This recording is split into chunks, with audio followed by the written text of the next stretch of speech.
में किसानों के नाम लिखा। किसान न्याय यात्रा निकली 20 तारीख को।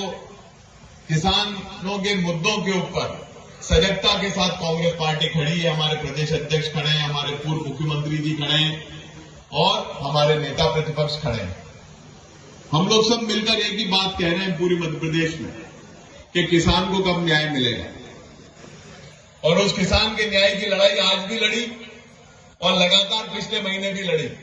5 तारीख से लेकर 5 सितंबर से लेकर 16 सितंबर तक कांग्रेस पार्टी ने हर तहसील में ज्ञापन दिया। इस बात का नहीं कि हमें कोई लाभ मिले, इस बात का कि किसान को लाभ मिले, मुआवजा मिले। पीला मोजेक रोग जिससे पूरा राजगढ़ जिला भी परेशान है। आज हम कलेक्टर साहब से मिले थे और हमें कलेक्टर साहब ने बोला कि हमने वैज्ञानिक बुलाए और वैज्ञानिकों ने रिपोर्ट दी कि राजगढ़ जिला में पीला मोजेक रोग नहीं लगा। जो पीली पड़ी है 95-60 सोयाबीन, वो अतिवृष्टि के कारण पीली पड़ी है। पत्ते पीले हो गए पर उत्पादन खूब हुआ है। उसमें ऐसी रिपोर्ट वैज्ञानिकों को बना के दी। अब ये वैज्ञानिक कहां से आए थे यही मुझे नहीं मालूम। अभी वो दादा आए थे जिनकी 150 बीघा जमीन बताई थी। कौन थे वो? डीसी पटेल साहब। पटेल साहब से मैंने कान में पूछा कि कितनी 150 के हिसाब से अगर 4 क्विंटल निकली होगी तो मैंने तो 600 का जोड़ लगाया था कि 600 क्विंटल सोयाबीन निकली। उन्होंने बोला साहब 15 बीघा की सही साठ निकली। एक नई वैरायटी लाया था डबल टालर, वो तो सही साठ निकली। 3-3.5 का एवरेज बैठा रही है, बाकी तो 1 क्विंटल से भी कम निकली। अब ये कलेक्टर साहब जो वैज्ञानिक लेके आए थे, ये कहां से लाए थे मुझे नहीं मालूम, या भोपाल से सरकार ने इन्हें भेजा था ये भी नहीं मालूम। आज हमने पूछा कि साहब हमने ज्ञापन दिए, हमने न्याय यात्रा निकाली, एक ही बात कही थी किसान को मुआवजा देने की। आज जाके एक चिट्ठी और दी हमने कि हमें कम से कम वो रिपोर्ट तो साझा करो जिसमें हमारे राजगढ़ जिले के किसानों के अरमानों पे सरकार ने पलीता फेर दिया। वो रिपोर्ट तो दे दो, कम से कम उसको ही पढ़ के हम देखेंगे कि भाई आपकी रिपोर्ट में क्या अंतर है और किसान की रिपोर्ट में क्या अंतर है। और बात सारी है, मैं किसी की आलोचना नहीं करना चाहता। दशहरा मिलन का कार्यक्रम है, राजनीति का कार्यक्रम नहीं। अलग अलग विचारधाराएं हम सबकी हैं, पर क्या भारतवर्ष के नौजवान किसान का पेट, भारतवर्ष के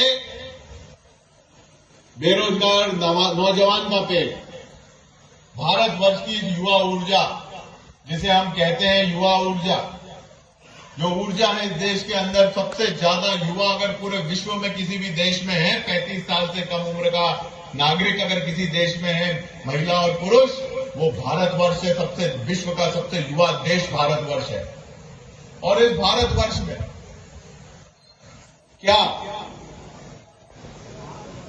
हम सिर्फ धर्म के नाम पर, विभाजन के नाम पर इस युवा का पेट भर सकें? क्या हम सिर्फ इसी बात को कर किसान का पेट भर सकें? क्या हम ऐसी बातें कर करके अपने मित्र अंबानी और अडानी को फायदा पहुंचाते रहेंगे और किसान का पेट काटते रहेंगे? और जब चुनाव की बात आती है तो धर्म का आड़ लेकर चुनाव जीत जाएंगे, धर्म के नाम पर चुनाव जीतेंगे, पर किसान का भला नहीं करेंगे, नौजवान का भला नहीं करेंगे। क्या ये संभव है? क्या इस तरीके से ये देश विश्व का नंबर 1 देश बनेगा? क्या ये देश आत्मनिर्भर बन पाएगा? जब किसान ही आत्मनिर्भर नहीं हो पा रहा है, जो 70% भारत की खेती पर आधारित है, वो आत्मनिर्भर नहीं है। अभी मुझे किसी ने बताया कि भाई जिस दाम में दादाजी सोयाबीन बेच रहे थे उसमें पोता भी बेच रहा। तो क्या हम सिर्फ धर्म के नाम पर हिंदू, मुस्लिम, सिख, ईसाई या क्षेत्रवाद के नाम पर कश्मीर, कन्याकुमारी, गुजरात, आसाम के नाम पर चुनाव जीते? और चुनाव जीत भी जाओ तो जनता का अगर भला नहीं कर पाओगे तो फिर उस चुनाव को जीतने का भी कोई मकसद नहीं रह जाता। यही बात हम करते हैं। मुआवजा आज भी मंत्री हैं, मैं भी मंत्री था, आप सब लोगों के आशीर्वाद से मंत्री बना था। मुझे भी मौका मिला 15 महीने सरकार में बैठने का। पर 15 महीने में मैंने ये सुनिश्चित किया कि मेरे जिले और मेरे मध्य प्रदेश में कहीं पे भी बिजली की कटौती नहीं हो। मैंने सुनिश्चित किया कि किसी को भी डीपी के लिए परेशान नहीं होना पड़े। मैंने सुनिश्चित किया कि मध्य प्रदेश के किसी किसान भाई के ऊपर 135 और 138 का मुकदमा नहीं बने, न किसी के पास लोक अदालत का नोटिस आए। एक भी किसान पे हमने केस नहीं बनाया। 15 महीने सरकार में रहे। मामा जी कहते थे, हमारे बड़े प्रेमी मामा हैं, मामा जी हमारे कहते थे कि कोई बिजली का कनेक्शन काटे किसान भाइयों तो मामा जोड़ने आएगा। मैंने बोला मामा जी काटेंगे ही नहीं तो तुम्हें जोड़ने की जरूरत ही नहीं पड़ेगी। बात सारी ये है कि जो हम 2019 में ऐसी परिस्थिति बनी थी, अतिवृष्टि हुई थी, किसानों की फसल खराब हुई थी। इस राजगढ़ जिले में 550 करोड़ का मुआवजा हम लोगों ने दिलवाया था और इस राजगढ़ जिले में बटा था 550। जब वो हो सकता है तो आज 5 विधायक, 2 मंत्री और हमारे सांसद मिलकर ये काम नहीं कर सकते क्या? आप फोन लगा के देख लीजिए क्या जवाब मिलता है। मैंने तो सोशल मीडिया पे सुना है कि क्या जवाब मिलता है जब फोन लगाओ तो मेरा ये निवेदन है कि ये दशहरा भी आएगा, दिवाली भी आएगी, लड़ाई भी हमारी चलेगी, हम लोग आपके लिए प्रयास करते रहेंगे। आज मैंने लिख दिया फेसबुक, मेरे सोशल मीडिया अकाउंट पे, कि जब तक किसानों को मुआवजा नहीं मिलेगा कांग्रेस चुप नहीं बैठेगी, किसी न किसी तरीके से किसान की लड़ाई लड़ती रहेगी।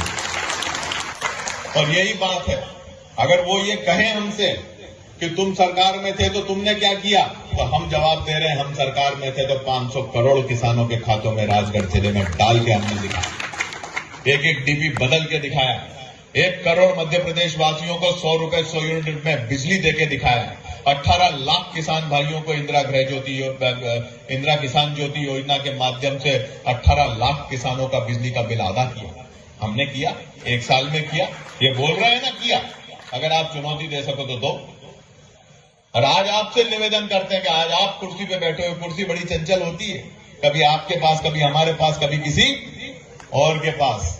पर कुर्सी पर बैठ के न्याय करो, कुर्सी के बैठ के अगर अन्याय किया तो वही हर्ष होगा जो रणभूमि में रावण जैसे योद्धा का हुआ। यही निवेदन आपसे, आप सबने यहाँ बुलाया, इतनी प्रेम से, थोड़ा देर से मैं हाजिर हुआ। और गोविंद सिंह जी के पूरे परिवार का, पूरे भक्तराज ग्रुप का, इनके साथी सहयोगियों का, सुखली गौशाला के साथियों का, और भी जो प्रेमी यहाँ पर हैं जिनने इस कार्यक्रम को आयोजित करने में मदद करी है, उन सबका मैं हृदय से धन्यवाद देता हूं। और एक मौका है, गोविंद सिंह जी ने मुझे 8 बार या 9 बार बुलाया भैसाना। कितनी बार? 8 या 9 बार। और मैं 9वीं बार में आया, वो भी 9 बजे रात में आया।